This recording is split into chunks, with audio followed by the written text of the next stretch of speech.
Mt. Gox a déplacé 2 milliards de dollars en Bitcoin.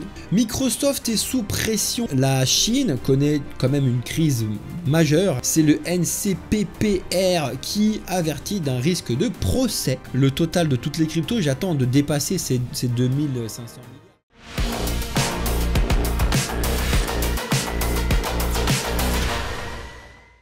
Bien le bonsoir, ça y est, Donald Trump est le 47e président des États-Unis.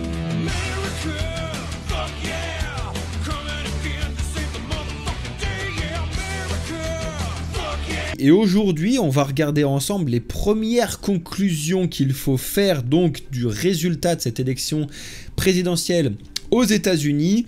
Que signifie que Donald Trump qui a donc été élu? Qu'est-ce que ça signifie pour l'économie? Qu'est-ce que ça signifie pour le monde? Qu'est-ce que ça signifie pour l'écosystème des cryptos? On va regarder ça tout au long de cette vidéo vis-à-vis des news qui sont tombées essentiellement aujourd'hui, bien évidemment, et certaines dans cette semaine-là. Et ensuite, on va regarder l'impact que ça a fait directement sur les marchés et les points sur lesquels il va falloir faire très attention.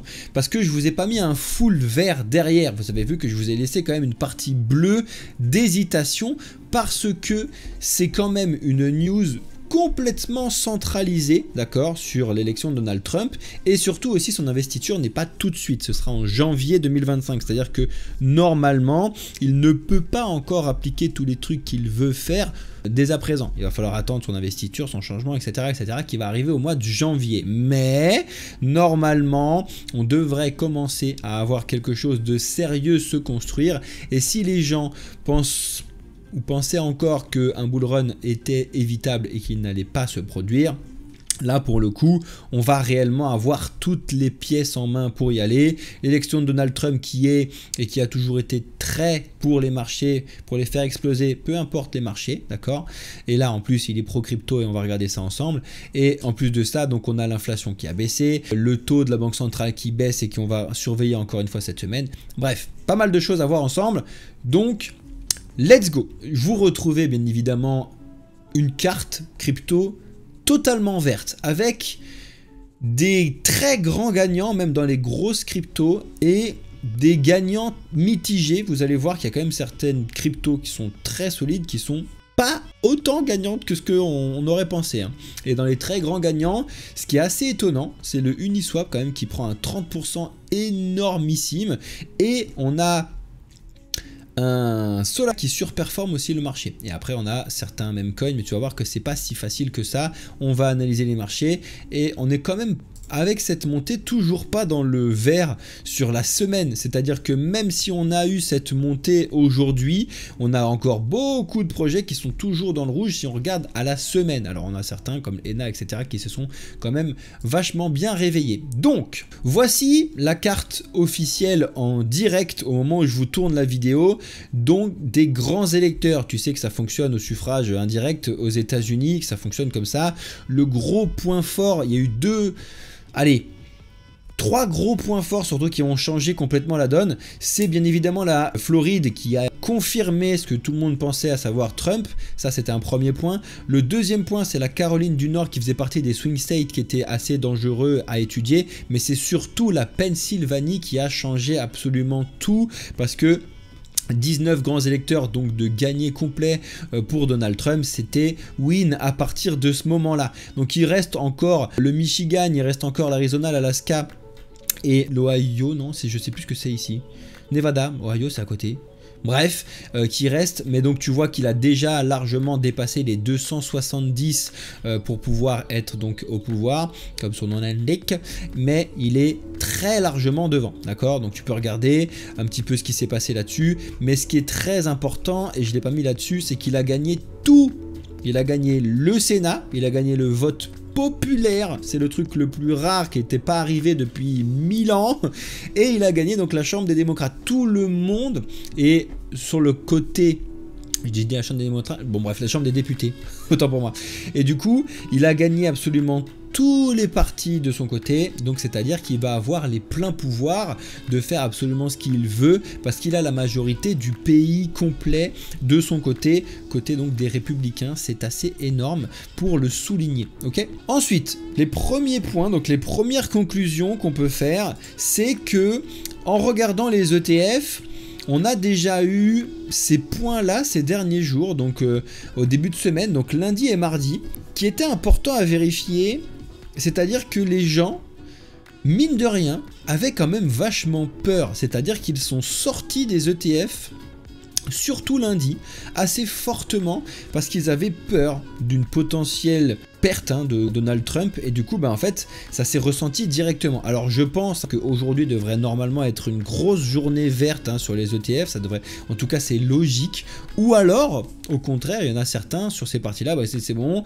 c'est monté énormément, parce qu'il faut pas oublier un truc très important sur la partie des ETF, c'est que ce sont des investisseurs entre guillemets traditionnels, qui quand ils font 4, 5, 10%, 20%, c'est énorme pour eux, d'accord, sur leurs gains. Donc il y en a aussi beaucoup qui prennent des bénéfices, ils sont pas du tout habitués à faire des multiples, comme nous on l'est plutôt habitués dans l'écosystème crypto, ok.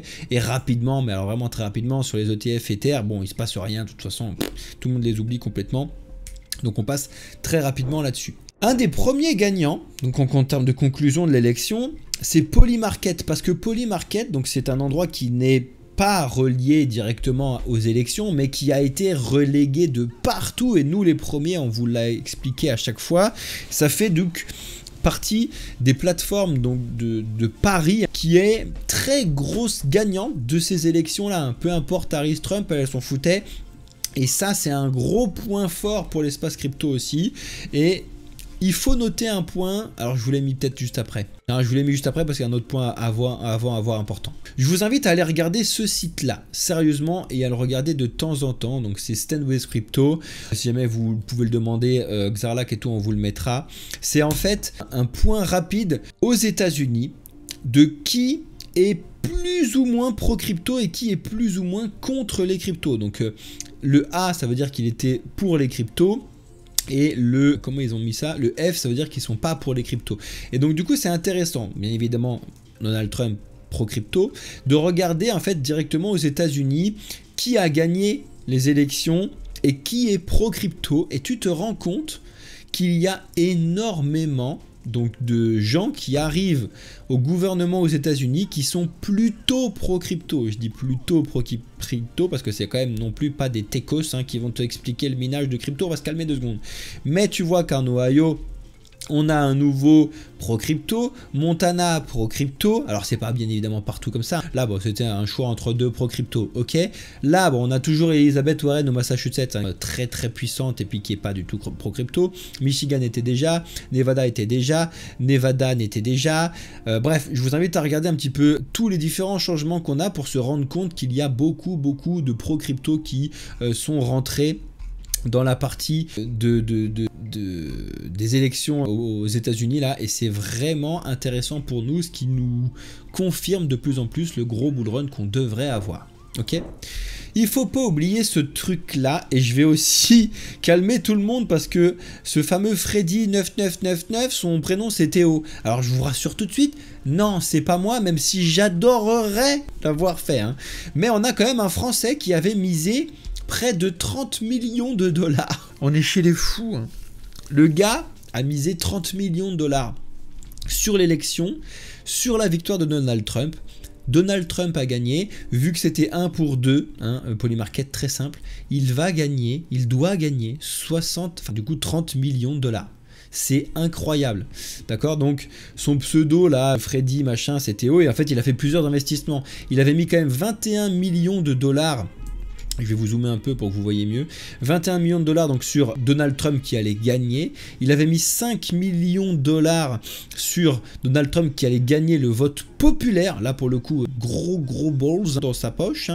Il avait mis aussi 1 million de dollars sur un républicain en Pennsylvanie va gagner les trucs et tout. Bref, il a fait plusieurs choses très importantes. Et regardez tout ce qu'il a mis, donc c'est à peu près ça. Kamala Harris ne gagnera pas le vote populaire, paf, il avait mis moins d'1 million de dollars.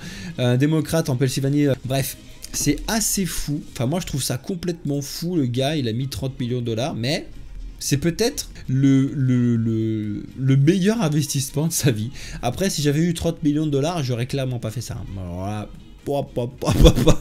c'était très dur. En tout cas, félicitations à lui. Let's go. Bien évidemment, la première conséquence qui s'est passée quand on a eu Donald Trump ce matin, c'est que Bitcoin a fait un nouvel ATH. Donc il a explosé son dernier plus haut et il est allé taper un peu au-dessus des 75 000 $. Et avec lui, il a embarqué aussi les mêmes coins. Mais tu vas voir qu'il n'a pas embarqué tout le monde. Et là, c'était quelque chose que je vous avais expliqué de faire très attention. Et là, pour le coup, on a eu un sell de news complet sur cette partie-là. Je vais te montrer ça juste après. Mais en tout cas, les mêmes coins en globalité sur 24 heures ont fait un très joli haut, mieux que Bitcoin, hein, avec bien évidemment les mêmes coins sur Solana. C'est pour ça que le Solana a un petit peu surperformé aussi les marchés. Mais en termes de très gros meme coins, ce qui a un petit peu surperformé les marchés là, c'est le Dogecoin. Le Dogecoin qui avait montré des beaux signes de reprise, a vraiment une reprise complète, dure et ferme aujourd'hui, alors que Doge n'est pas relayé proprement parlé à Donald Trump, mais en fait à qui d'autre? Le Dogecoin était très fortement relayé, qui dépendait énormément de la relation et de la présidentielle et de qui allait gagner. C'est bien évidemment Elon Musk. C'est pour ça que Dogecoin a pris beaucoup, c'est parce que Dogecoin, Elon Musk, Donald Trump, paf, ding, doom, on a retrouvé la solution du petit casse-tête rapide. Ensuite, quels sont ses plans pour la crypto? Donc je ne vais pas tous vous les expliquer, mais il faut regarder rapidement ce qu'on a ici donc sur le petit média de Cryptonautes, là, je vous invite à regarder ça. Le top 4 donc des promesses de la présidence de Trump, vous avez vu beaucoup de news, je vais pas m'attarder là-dessus parce que sinon on va passer 70 ans, mais vous pouvez les regarder. Je vais par contre m'attarder sur d'autres points. Le premier point, c'est que comme on a Donald Trump qui a gagné, on le sait, Gary Gensler, ça dégage. Ça dégage. Voilà, ça déjà... On le savait qu'il allait être viré, hein, Gary Gensler, donc ça c'était sûr, hein, président donc, actuel donc, de la SEC, donc la Securities and Exchange Commission. Même Kamala Harris l'aurait viré, donc on savait très bien qu'il était sur un petit siège éjectable depuis longtemps, mais là, pour le coup, normalement, sans surprise. Alors normalement il n'a pas le droit de le faire tout de suite, il faut qu'il le fasse à son investiture, mais je crois que ça va être dans les premiers mots. Hein. Son premier tweet c'est « Fire Gary Gensler, you are fired !» Ça va être un délire comme ça. Bref, ça c'est l'un des premiers trucs. Le deuxième point qu'on a aussi un petit peu oublié, c'est qu'il était censé libérer Russell Bridge, d'accord? Donc le fameux créateur donc, de The Silk Road qui a été mis en prison et tout, il avait dit « Je libérerai Russell Bridge ». Première chose qu'il devait faire en tout cas. Pour l'instant, c'est pas fait parce qu'il n'a pas fait son investiture et tout, mais on est là pour regarder les premières conclusions donc de ce résultat des présidentielles et donc de l'élection de Donald Trump, ça en fait partie. Je vais arriver sur les points qui sont un petit peu négatifs, c'est-à-dire que je sais qu'il y en a beaucoup, énormément même, qui se sont dit tiens, je vais aller m'amuser sur les Politify, donc les mêmes coins liés à la politique. Et je suis désolé de vous informer que vous vous êtes tous fait flinguer la tronche, du moins sur les gros. Le MAGA, je pense que énormément de personnes ont misé hier soir, je pense, hein, un peu sur le MAGA, un petit peu sur le Harris et tout, là je sais plus comment il s'appelait. Et résultat des courses, un sell de news complet, hein, le S-Trump, le MAGA, le Trump, le MAGA, le MVP, le Trog, le Baby Trump, le MABA, le Baby, enfin tout ce que vous voulez éclater là, ça dégage, d'accord? On a le Daddy Trump qui a remonté, voilà. On a le Kamala Harris, le MAWA qui a perdu 100%. C'est génial, hein. Donc ça pour le coup, il fallait le prévoir, même si effectivement on aurait pu faire l'inverse, hein. Là, on l'a bien vu, c'est-à-dire que les actions des gens dans les cryptos ont préféré aller directement vers les gros actifs, donc Bitcoin, Solana, Uniswap, etc., plutôt que d'aller sur le risque. C'est-à-dire que c'est déjà risqué de prendre le pari à la hausse, hein, mais d'aller sur ce genre de truc, les gens n'en l'ont pas fait. Voilà, donc ça, désolé à ceux qui ont fait cet investissement là-dessus. J'espère que vous en avez quand même vachement bien sorti avec Ether. Mais le problème avec Ether, avec Bitcoin, moi le problème que j'ai, c'est que je sais qu'il y a beaucoup de gens qui ont perdu de l'argent finalement. Parce qu'en fait, c'est pas autant monté que ce que c'est baissé ici, tu vois. Bref. L'autre point, entre guillemets, noir, qui est logique, c'est forcément, il a fait complètement dérailler le peso mexicain. Hein, parce que là, du coup, bah, les Mexicains... ils vont avoir un début d'année compliqué, normalement, historiquement, par rapport à ce que Donald Trump veut faire aux États-Unis. Donc après, on a eu le Bitcoin qui a explosé, mais il va falloir faire attention à ces points-là, bien évidemment. Et donc, qu'est-ce qui s'est passé pour le Bitcoin? Le Bitcoin est de nouveau repassé devant Meta, donc devant Facebook, parce que grâce à cette petite montée aujourd'hui, il a réussi à repasser donc les plus de 1 trilliard 400 milliards et quelques là. Donc il est repassé largement devant. Donc il est retourné dans le top 10 et même top 9. Il est derrière l'argent. Mais on a un Bitcoin qui est de nouveau extrêmement puissant. Alors dans ce top là, ce qui est très étonnant, c'est toujours le Nvidia qui est toujours aussi puissant. Hein. Mais bon, pas si étonnant que ça non plus. On continue avec les news qui sont un petit peu éparses qu'on a vu passer actuellement. Le Solana, lui aussi, hein, avec cette petite hausse des gros memecoins, parce que les petits memecoins de Political Fee là, pas marché, mais les gros memecoins Solana ont très bien fonctionné, donc Solana a fonctionné, donc les plateformes aussi ont très bien fonctionné, les plateformes d'exchange décentralisées, surtout celles de Solana. Et du coup, il est passé 4e, le Solana, très fort, repris une très jolie belle place hein, sur le top des market cap. Hein. Ensuite, on a le XRP qui est en train de se poser la question, sérieusement, s'il va enfin pouvoir sortir de ce range des 50 centimes pour aller voir les 1 $ et aller beaucoup plus haut. Alors, il va falloir surveiller encore une fois ce qui va se passer au sujet donc du procès qu'on a, sachant que ça va beaucoup bouger vu qu'on va plus avoir Gary Gensler à la tête de la SEC et que potentiellement, vu qu'on a du crypto-friendly, on peut dorénavant voir normalement beaucoup plus, ou du moins beaucoup plus près, une vraie grosse victoire de XRP, donc du projet Ripple. Et en cas de très grosse victoire qui devrait arriver d'ici la fin de l'année, ça peut rajouter donc des confirmations au fait que ce bullrun va exploser comme on l'attend toutes et tous, bien évidemment. Donc, il va falloir surveiller ça. Est-ce que le XRP va faire x100? Je vous le répète, non. Hein, non. Calmez-vous, mais les 1 $ peut-être. Même peut-être plus, hein. On va voir ce qui va se passer. Les 3 cryptos à acheter impérativement avant le bullrun selon Cryptonaut. Alors tu sais très bien que ce type de titre est bien évidemment putaclic, mais c'est intéressant à regarder pour savoir quels sont les projets de crypto qui sont proposés dedans. Alors la première, je sais que je suis pas du tout d'accord, hein. Le Pape Unchained, non. Hein. Ensuite le Propbase. Alors là déjà c'est déjà un poil plus intelligent parce que ça fait partie donc des projets qui sont censés révolutionner l'immobilier avec donc la tokenisation de l'immobilier comme on peut le voir avec Realty notamment, qu'on a déjà étudié donc avec les Panda Premium, donc tous ceux qui sont abonnés à la formule Panda Premium que vous pouvez retrouver sur notre site internet. Là, je pense qu'il y en a certains qui l'attendaient, qu'on commence à arriver sur ce bullrun pour le prendre.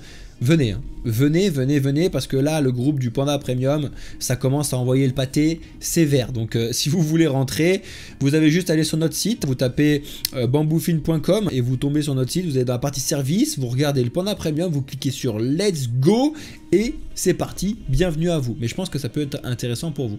Et après, c'est le NIR Protocol. Alors là, c'est très intéressant parce que le NIR Protocol fait partie des projets qui étaient un petit peu endormis, certains le donnaient complètement mort. Donc, on va regarder ça.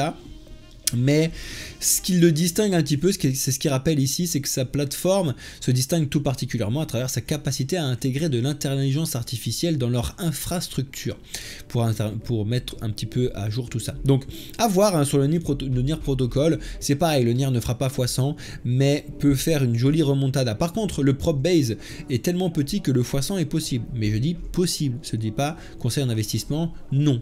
Il n'y a bien évidemment pas de conseil en investissement sur cette vidéo, sur aucune, ok? Ensuite, ça c'est un autre point qu'il va falloir faire très attention sur la partie chinoise. Donc c'est des points que je me permets de vous amener parce qu'on les oublie un petit peu. Mais la Chine connaît quand même une crise majeure de l'immobilier et de l'argent en général. Et pour ceux qui ne le savent pas, la Chine fait partie des plus gros à avoir des réserves en dollars. Ils détiennent plus de 3300 milliards. Donc c'est 3 billions de dollars. C'est énorme.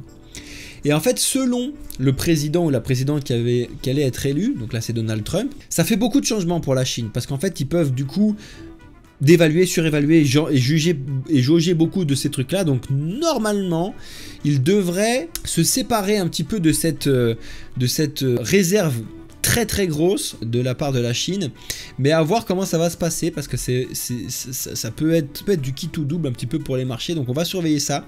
Je sais pas si Alex avait fait attention à cette partie, mais en tout cas les économistes en Chine le rappellent en fonction donc des présidentielles qui sont arrivées, parce que c'est un point très important. Voici ce que je vous expliquais au début, c'est-à-dire qu'il y a donc des grands gagnants et il y a des grands oubliés entre guillemets qui ne bougent pas plus que ça, et ça fait peine de voir encore une fois Atom qui lutte pour garder son support clé actuellement, alors que beaucoup espèrent de voir Atom à 12 $, 50 $, 100 $. On est beaucoup à voir Atom à ses plus hauts et les exploser. Pour l'instant, c'est très calme. On va voir ça juste après, donc je vais pas m'éterniser là-dessus, mais on discutera de tout ça juste après. Microsoft est sous pression, effectivement. Tu le sais qu'ils sont en train de passer une décision potentiellement historique, à savoir est-ce que oui ou non Microsoft va investir sur le Bitcoin. C'est le NCPPR qui avertit d'un risque de procès si le Bitcoin est ignoré. Effectivement, maintenant qu'on a Donald Trump, maintenant qu'on a Elon Musk, qui va être à mon avis avec une belle place, on ne sait pas encore quelle place il va avoir, mais Donald Trump a parlé d'Elon Musk pendant très longtemps en expliquant que c'était un génie et tout, c'est assez fou. Donc maintenant que Bitcoin est entre guillemets validé, parce que c'est quand même une validation de Bitcoin, tous ces trucs là, les ETF, plus ça, il ne faut pas négliger tout ça, et le board donc des directeurs de Microsoft est prêt à lâcher le procès s'ils ne votent pas pour faire de l'investissement sur Bitcoin. Donc quand on vous dit que le Bitcoin va aller taper les 100 000, les 150 000, potentiellement plus haut sur ce bull run, c'est pas une blague, d'accord? Par contre, est-ce que c'est un conseil d'investissement? Bien évidemment que non, c'est toujours risqué, il va y avoir quand même beaucoup de mouvements. MTGOX a déplacé 2 milliards de dollars en Bitcoin. Et il ne faut pas le négliger, d'accord? Donc on a toujours cette surveillance très proche donc de tout ça, parce que il ne faut pas oublier que ces gens-là vont recevoir potentiellement donc des millions de dollars, là où ils avaient mis quelques milliers de dollars. Ces gens-là vont vendre obligatoirement, que ce soit à 70, à 75, à 80 000, même à 40 000 $. Ces gens-là vendront une partie de leur portefeuille quand ils vont le recevoir, parce qu'ils ont fait un multiple énorme. Alors non, c'est pas tout qui va être vendu, c'est un non, parce que c'est quand même des gens qui avaient investi il y a très longtemps, donc qui pensent comme moi que le Bitcoin va atteindre les 1 million de dollars à un moment. Alors c'est pas cette année, je vous le rassure, même si on va le voir à mon avis dans les médias, mais ça pourrait faire cette pression vendeuse qui pourrait faire un petit vent de panique qu'il ne faut quand même pas négliger. C'est pour ça aussi que je vous ai mis un bleu derrière, pour vous expliquer que c'est pas la folie encore. À un moment où on va avoir du vert partout, comme je l'ai connu déjà 2 fois, où il y a un moment où tous les trucs montent. Alors tout monte pas en x100, il y en a pas beaucoup qui font du x100, mais tout le monde monte un petit peu, d'accord? Là, quand je dis tout le monde, c'est les gros projets, les 2 500 000 projets éclatés sur Solana de Memecoin de merde, non, ils vont pas monter eux, à un moment ça dégage. Mais on va avoir quand même une montée à peu près logique de toutes ces parties-là. On a JP Morgan qui a lancé le Kinexys, qui est donc une solution qui va utiliser la blockchain pour pouvoir permettre aux clients de transférer facilement des monnaies de forex, donc euros, dollars, etc. C'est énorme quand je vous explique que les banques, les gouvernements sont obligés de constater donc l'évolution technologique apportée par la blockchain, c'est pas une blague. Donc ça arrive vraiment fort et c'est présent. On continue avec une autre chose que je vous avais aussi présenté il y a un moment. Vous savez, on parlait beaucoup du Toncoin, parce que sur le Toncoin, il y avait les tap to earn, donc tu tapais sur ton écran comme ça, puis tu gagnais de l'argent, et que ça paraissait facile. Il n'y a pas d'argent facile, d'accord? Le plus gros projet qui était dessus, Hamster Combat a perdu plus de 80% de ses joueurs actifs en quelques semaines, mois. Je suis enfin, moi j'ai jamais mis un rond dans ces trucs-là parce que j'y ai pas cru une seule seconde. Que s'est-il passé quand tu regardes le token, donc le HMSTR? Voici la courbe du HMSTR de Hamster Combat. Il a perdu 70% depuis qu'il est arrivé. Voilà. Je sais qu'il y a des gens qui se sont mis dessus, je sais qu'il y en a beaucoup qui sont arrivés dessus. Oui, c'était logique de distribuer de l'argent gratuitement à tout le monde. Les gens vont le vendre, peu importe ce qu'ils gagnent, même s'ils gagnent 10 balles, ils vendent. Ils vendent. Ils vendent. Donc ce type de projet, ça dégage. Quand on a vu du tap to earn partout et que tout le monde disait let's go, du tonne, tonnes et tonnes et tonnes, bah ça dégage. Donc c'est normal. Donc faites attention. Et encore une fois, en plus, là, on est venu de nouveau sur les très gros projets, surtout sur Bitcoin. Parce que tu vas le voir, et on va discuter de ça justement maintenant, la dominance de Bitcoin est au plus haut. Bref, n'oubliez pas d'aller regarder les vidéos qu'on vous poste sur la chaîne de Bambouflin, à vous abonner. Je fais la petite pub rapide au milieu. Certaines vidéos fonctionnent en retard, celle-là, donc la France Amal a fonctionné un petit peu en retard. Bah, merci à vous les amis, let's go. N'oubliez pas d'aller regarder notre superbe débat avec Alex là, qui est selon moi très très important. Et puis si vous voulez être au courant un petit peu de certaines choses plus sur l'économie, regardez les vidéos d'Alex sur les élections américaines, sur la méthode qu'il a sortie ce matin, très très important. Allez-y, lâchez-vous. Donc, on arrive enfin sur les cryptos et sur la partie de marché. Qu'est-ce qui vous intéresse? Premièrement, le Bitcoin est donc sur ses plus hauts. On a dépassé donc le dernier ATH qui était à peu près à 73 900, 73 800 dollars, je crois. Donc là, on est allé chercher, du moins sur Binance, les 75 400 dollars. Donc c'est énorme. Et on est très vite revenu donc sur cette résistance des 73 400 dollars. Et là, on est en hésitation forte. Vous le voyez qu'il y a d'énormes volumes sur le marché actuellement. On est en centaines de milliards de dollars de volume. C'est un truc de fou. Donc des volumes, c'est des achats et des ventes un petit peu de partout. Et grosse hésitation ici parce que il y en a beaucoup qui ont vendu, qui attendaient cette hausse à ce moment-là, parce qu'il y a quand même beaucoup de gens qui sont avec des effets de levier et tout, donc c'était logique.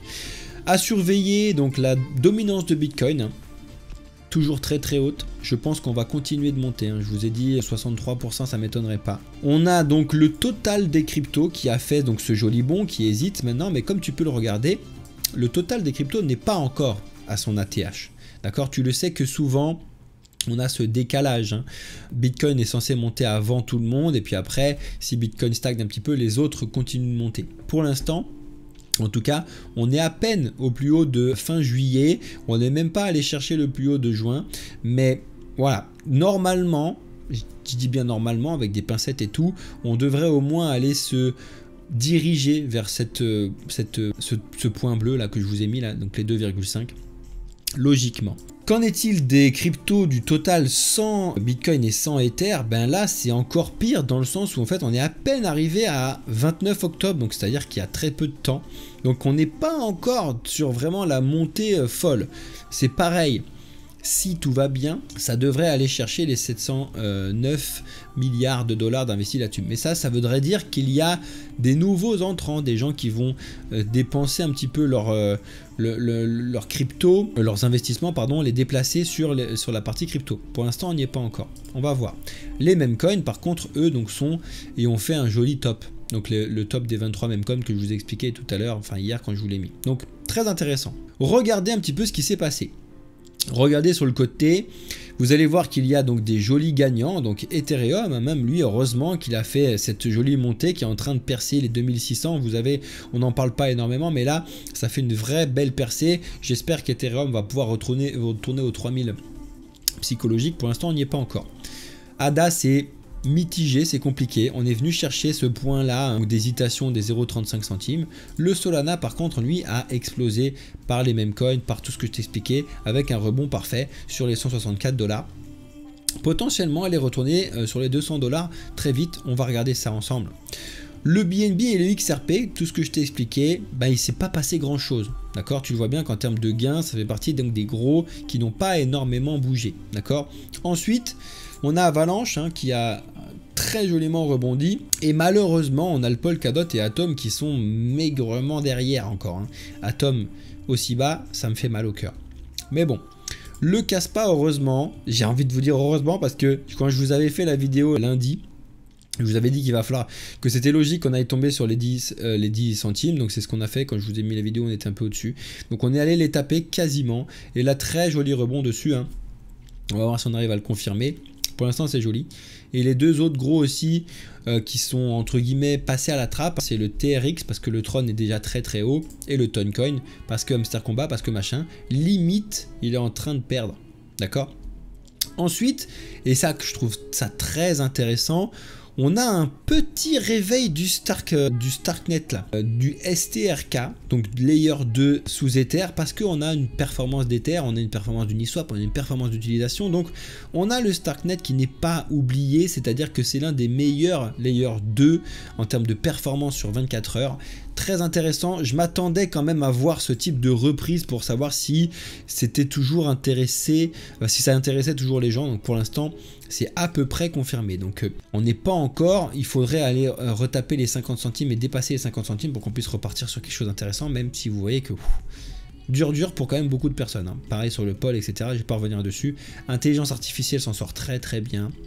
Le flux remonte, on est repassé au-dessus de la barre des 50 centimes, mais c'est doucement, ça peine un petit peu. Le gaming, voilà, belle montée, mais qui n'a pas surperformé le marché.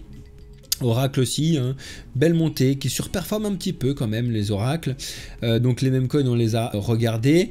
Uniswap, c'est ce que je t'expliquais, c'est que les DEX sont un petit peu en feu. Alors je ne les ai pas tous mis, mais Uniswap c'est explosion qui très intéressante. Et l'un des plus gros gagnants de ce qu'on surveille actuellement, hein, c'est ENA. ENA qui de nouveau a montré une force extrême au-dessus des 34 centimes, comme on l'avait déjà vu plusieurs fois.